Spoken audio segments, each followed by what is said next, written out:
নমস্কার। গল্প সন্ধানীর আসরে সকলকে স্বাগত। আশা করি আপনারা সবাই ভালো আছেন, সুস্থ আছেন। গল্প পাঠের আসরে আজকে আমার নিবেদন শিবরাম চক্রবর্তীর লেখা শ্রীকান্তের ভ্রমণ কাহিনী। আমার গল্প পাঠ যদি আপনাদের ভালো লাগে তাহলে আমার চ্যানেল গল্প সন্ধানীকে আপনারা সাবস্ক্রাইব করবেন, একটা লাইক দেবেন, কমেন্ট করবেন আর আপনার পরিচিতদের মধ্যে শেয়ার করবেন। শুরু করছি আজকের গল্প শ্রীকান্তের ভ্রমণ কাহিনী। দেশ বিদেশ বেড়াতে তোমরা সকলেই খুব ভালোবাসো, সব ছেলেই ভালোবাসে, কিন্তু আমাদের শ্রীকান্তর ভ্রমণে আনন্দ নেই। তার কাছে ভ্রমণের মানেই হচ্ছে দের মন। তার মামা ভারী কৃপণ, কোথাও যেতে হলে গোটা বাড়িখানায় সঙ্গে নিয়ে যেতে চান। কি জানি বিদেশে কোনো জিনিসের দরকার পড়লে যদি সেটা আবার পয়সা খরচ করে কিনতে হয়। কিন্তু শ্রীকান্তর এদিকে প্রাণ যায়, সেই বিরাট লটবহর তাকেই বইতে হয় কিনা। সেসব মালপত্র গাড়িতে তুলতেও শ্রীকান্ত, গাড়ি থেকে নামাতেও শ্রীকান্ত। স্টেশনে যে কুলি নামক এক জাতীয় জীবের অস্তিত্ব আছে এই কথা শ্রীকান্তকে দেখলে মামা একদম ভুলে যান। কেবল কুলির কাজ করে কি নিষ্কৃতি আছে? তাকে সারা রাস্তা দাঁড়িয়ে থাকতে হয় গাড়ির দরজায় পাহারা দিয়ে। কেননা মামার ধারণা ওইভাবে দরজার মুখে মাথা গলিয়ে খাড়া থাকলে সে কামরা থেকে কেউ আর এগোয় না, এবং যে কামরা থেকে কেউ এগোয় সেদিকে কেবল একজন নয়, সেই স্টেশনে যত ভম্বল দাস সবাই সেই কামরাটার দিকেই ঝুঁকে পড়ে, তা তার ভেতর জায়গা থাক বা না থাক। কিন্তু কিছু দূরে খালি কামরা থাকলেও সেদিকে তাদের যেন দৃষ্টি যায় না। তার মামা আবার পারতপক্ষে মেল গাড়িতে যান না, প্যাসেঞ্জার গাড়ি পেলে তবে যান। যা 2-4 পয়সা বাঁচে, সময়ের আর কি মূল্য আছে বলো?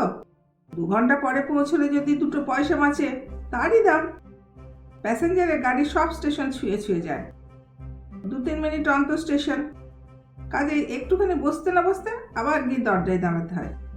রাত্রেও ছাড়ান নেই, কেননা তখন যাতে কামরাতে স্থান বাহুল্য না কমে সেদিকে প্রখর দৃষ্টি রাখা দরকার। আর মামা আয়েসি লোক, সারা দিন রাত গাড়িতেও বাড়ির মতন আরাম চান। তখন যদি অনাহত কেউ এসে তার জায়গা জুড়ে বসবার জন্য তার ঘুম ভাঙাতে চায় তাহলে যে কি দুর্ঘটনাই ঘটে তা শ্রীকান্ত ভেবে পায় না। কাজে রিজার্ভ কামরা নোটিশ বোর্ডের মতো তাকে গাড়ির দরজায় লটকে থাকতে হয়। এইসব নানা কারণে ভ্রমণে শ্রীকান্তের সুখ নেই, শখও নেই। কিন্তু না চাইলেও অনেক জিনিস আপনি আসে, হাম হোক, কে আর চায়? কিন্তু হামেশাই তো হচ্ছে। ফেল হতে আর কোন ছেলের বাসনা? তবু কাউকে না কাউকেই ফেল হতেই হয়। যেমন আজ তাকে যেতে হচ্ছে। ছ্যাঁকড়া গাড়ির ছাদের যা জিনিস ধরে তার 4 গুণ চাপানো হয়েছে। গাড়ির মধ্যে শ্রীকান্ত, তার মামা এবং মামি আর মামাতো বোন টেপি। কিন্তু তারই ফাঁকে গাড়ির ফোঁকরেও মালের কিছু কমতি নেই। জলের কুজো, হ্যারিকেন লণ্ঠন, হাত ব্যাগ, ছাতা, পানের ডিবে, খাবারের চ্যাঙারি, টুকরো টুকরো কত কি। কিন্তু এগুলো যেন শ্রীকান্তের ভাবনা নাই, কারণ এসব টেপির ভার। পানের ডিবে মামিমা সামলাবেন আর খাবারের চ্যাঙারি মামা। কিন্তু গাড়ির ছাদে বাক্স তোরঙ্গ, বিছানার লগেজ আর কাপড় চোপড়ের বিপুলকায় হোলডল, ওসব এখন থেকে যেন শ্রীকান্তের ঘাড়ে চেপে বসেছে। শিয়ালদা পৌঁছেই মামা সরবাগড়ে নামলেন। নেমে বললেন, ও হাত পাখাটা দাও তো। শ্রীকান্ত, মঠঘাট সব নামা। ও বাবু কোচম্যান, তুমি একটু ধরো, বুঝলে? আমি টিকিটগুলো কেটে আনি। গাড়ি দাঁড়াতেই জন কত কুলি এসে জুটেছিল। তারা শতপ্রবৃত্ত হয়ে মাল নামাতে গেল। মামা টিকিট কাটতে পা বাড়িয়েছিলেন, কিন্তু কুলিদের এই অযাচিত কর্মস্পৃহা দেখে হা হা করে ছুটেলেন। বাধা দিয়ে বললেন, কে তোমরা মাল নামাবে নাকি? আবদার তো কম নয়, কেন আমাদের হাত পাখি নেই? একজন কুলি শ্রীকান্ত প্রতি সহানুভূতি দেখিয়ে বললেন, ওই বাচ্চা ছেলে, ও কি শিখবে বাবু? কেন শিখবে না শুনে? ওদের বয়সে আমরা লোহা হজম করেছি। শ্রীকান্ত, সব চাপড় নামিয়ে ফেল, ও বেড়াতে ছুটে দিবি রে। যাও যাও, একে রুটি শেখা? এখন থেকে ওকে সব শিখতে হবে। তোমরা সব যাও। ওটা যেভাবে মাছি তারায় সেইভাবে কুলিদের তাড়াবার একটা চেষ্টা করলেন, কিন্তু তারা নড়ল না দেখে বললেন, দেখো বাবু, মালে হাত দিও না, পয়সা পাবে না আগেই বলে দিচ্ছি। কথা বলে টিকিট কাটতে চলে গেলেন। শ্রীকান্তের ইচ্ছে হলো একবার বলে যে লোহা হজম করা যদি বা সম্ভব সে লোহা বহন করা তত সহজ নয়। কিন্তু বলেই বা কি লাভ, সমালোচনা করলে তো লোহার ওজন কমবে না। এই ভেবে সে আস্তে আস্তে বাক্স, প্যাঁটরা, বাসনের ছালা, বিছানার লাগেজ, সুটকেস, মায়ের জলের পুঁজোটি পর্যন্ত গাড়ি থেকে নামিয়ে প্ল্যাটফর্মে একাংশে স্তূপাকার করতে লাগলো। টিকিট কিনে মামা ছুটতে ছুটতে ফিরলেন, বললেন, গাড়ি ছাড়তে আর দেরি নেই রে, মোটে 8 মিনিট বাকি। শ্রীকান্ত, এই সামান্য কটা জিনিস প্ল্যাটফর্মে নিতে তোর কবার লাগবে? বাড়তি নেই বোধ হয়। বাড়তি নেক হলে ফিবারে 2 মিনিট, মোট 6 মিনিট। বাড়তি থাকে আরও 2 মিনিট। খুব গাড়ি দাঁড়িয়ে যাবে, খুব গাড়ি ধরা যাবে। টেপি, তুই এখানে দাঁড়িয়ে মালপত্রগুলো আগলা, শেষবারে শ্রীকান্তর সঙ্গে আসবি। আমি আর তোর মা এগোলাম। একটা খালি দেখে কামরা দেখতে হবে তো। শ্রীকান্ত, তুই ট্রাঙ্কটা মাথায় নে, তার উপর ছোট সুটকেসটা চাপিয়ে দিচ্ছি। পারবি তো? বিছানার লাগেজটা মা বাগলে নে, আর ডান হাতে বড় সুটকেসটা, বাঁ হাতে লণ্ঠন দুটো ঝুলিয়ে নিস, তাহলেই হবে। দ্বিতীয়বার বাসন কোসনের থলেটা আর তোর মামির তোরঙ্গটা নিবি।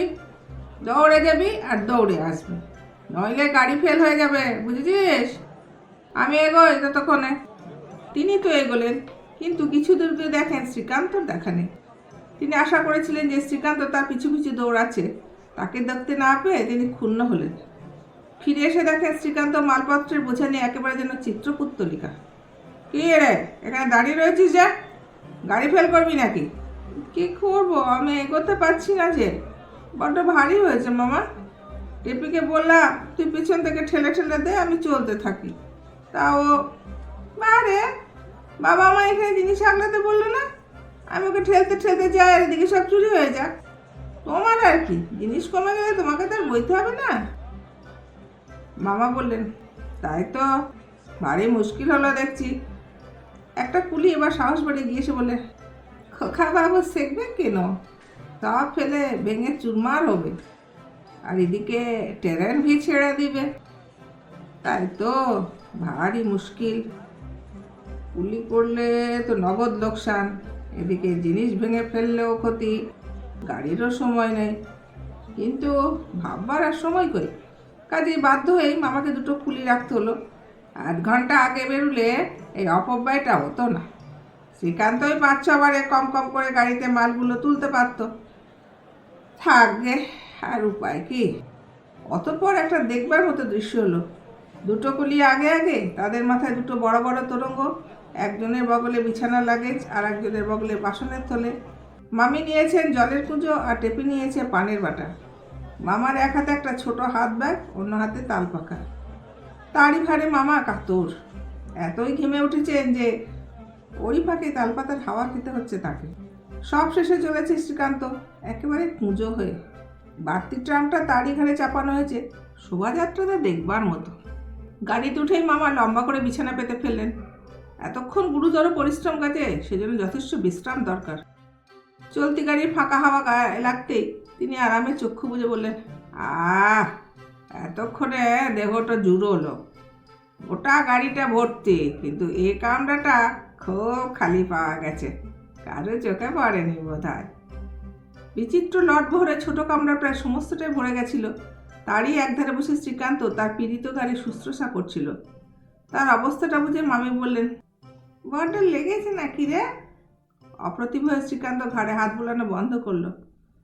না মামিমা। মামা বললেন, ওয়েট লিফটিং একটা ভালো এক্সারসাইজ, এতে ওর ঘাড় শক্ত হবে, সেটা দরকার। এরপরে ওর বইয়ের বোঝা রয়েছে না? বউয়ের না, বইয়ের। কিসের বোঝা বললেন মামা? বোঝা গেল না সঠিক। মামি বললেন, তোমার জানো, যাচ্ছি তো কদিনের জন্য বিয়ে নেমন্তন্ন, এত মালপত্র নিয়ে বেরোনো কেন? কি কাজে লাগবে শুনি? মামা বললেন, যাকে রাখে সেই রাখে, কথাটা জানো তো? সব জিনিসই কাজে লাগে, কাজের সময় তখন পাওয়া না গেলেই মুশকিল। মামি বললেন, মদনপুরে গাড়িতে দাঁড়ায় মোটে 1 মিনিট, বোধহয় 1 মিনিটও দাঁড়ায় না। তার মধ্যে কি লটভর নিয়ে নামা যাবে? দেখো তখন কি ফ্যাসাদে পড়ো, আশেপাশে সব গাড়িতেই থেকে যাবে দেখছি। মামা বললেন, কি জানো গিন্নি, ভাগ্যবানের বোঝা ভগবান বয়, কিচ্ছু ভেবো না তুমি। মামার কথায় শ্রীকান্তের হৃদকম্প হলো, কেননা মদনপুর স্টেশন যেখানে 1 মিনিট মাত্র গাড়ি থামে কিংবা তাও থামে না, সেখানে ভগবানের জায়গায় নিজেকে ছাড়া আর কাউকে সে কল্পনা করতে পারলো না। এই বিরাট এবং বিচিত্র লটবহর তাকেই গাড়ি থেকে নামাতে হবে, তাহলেই তো গেছে, আর তাকে খুঁজে পাওয়া যাবে না। শ্রীকান্ত সারা শরীর রিডি করে কাঁটা দিয়ে উঠল। দমদমে গাড়ি দাঁড়াতেই জনকত কৃষ্ণকায় ফিরিঙ্গি যুবক এসে সেই কামরায় উঠল। মামার এবং মালপত্রের বহর দেখে তারা একেবারে হতভম্ব। অবশেষে তাদের একজন ভাঙা বাংলায় মামাকে বলল, তোমরা এই গাড়িটি কেন বাবু? এটা সাহেবদের জন্য। দরজায় নোটিশ দেখো না, ফর ইউরোপিয়ানস অনলি। তোমাদের নামিতে হইবে।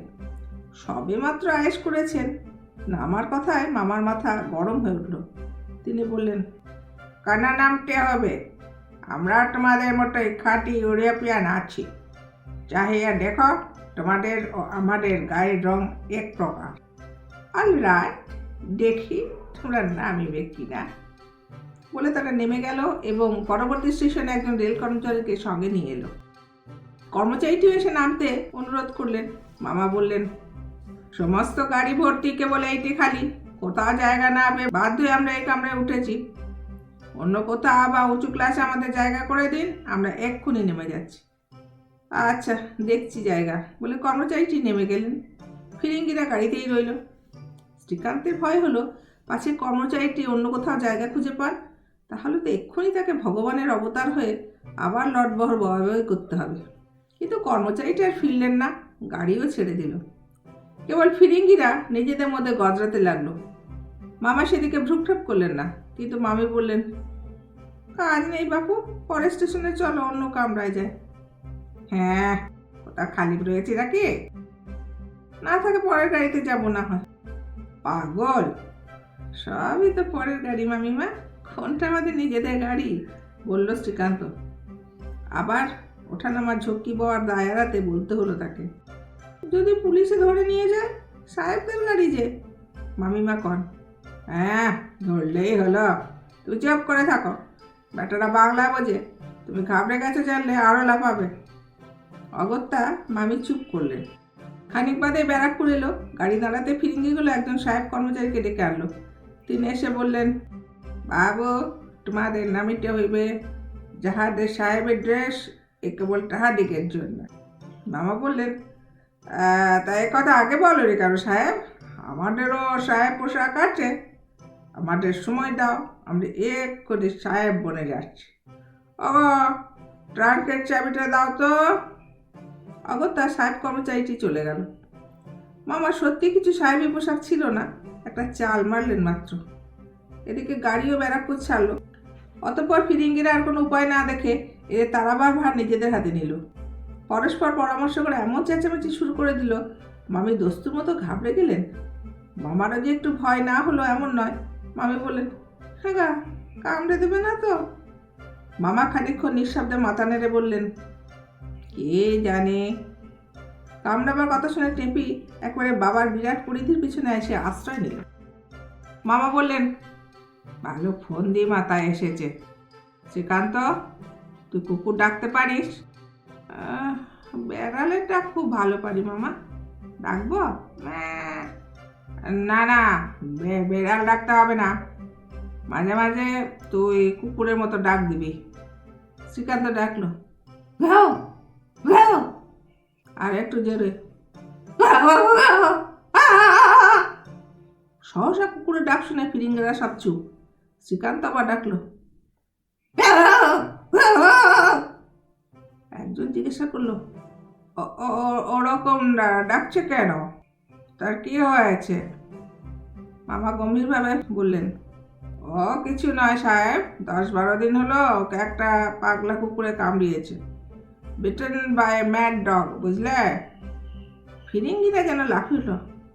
হ্যাঁ, হাইড্রোফোবিয়া, এ কথা আগে বললো নাই কেন? ওটা কামড়াইতে পারে? মামা বললেন, না না, কামড়াইবে না, সে ভয় নেই। বলতে বলতে নৈহাটি এসে পড়লো। ফিরিঙ্গিরা আর এক মুহূর্ত বিলম্ব না করে তৎক্ষণাৎ হুড়মুড় করে সে কামরা থেকে পিঠ টান দিল। যাক, বাঁচা গেল বলে মামা যেইমাত্র না স্বস্তির নিঃশ্বাস ফেলেছেন, অমনি আর একজন ফিরিঙ্গি যুবক এসে সেই কামরায় উঠল। সে কোনো উচ্চবাচ্য না করে এক কোণে গিয়ে বসলো। মামাদের দিকে তাকালোও না। মামা বললেন, দাঁড়াও, তোমাকেও ভাগাচ্ছি পরের স্টেশনে। শ্রীকান্ত, গাড়ি ছাড়লেই, বুঝেছিস? যুবকটি ডিটেকটিভ নভেল বের করে পড়তে শুরু করে দিয়েছিল।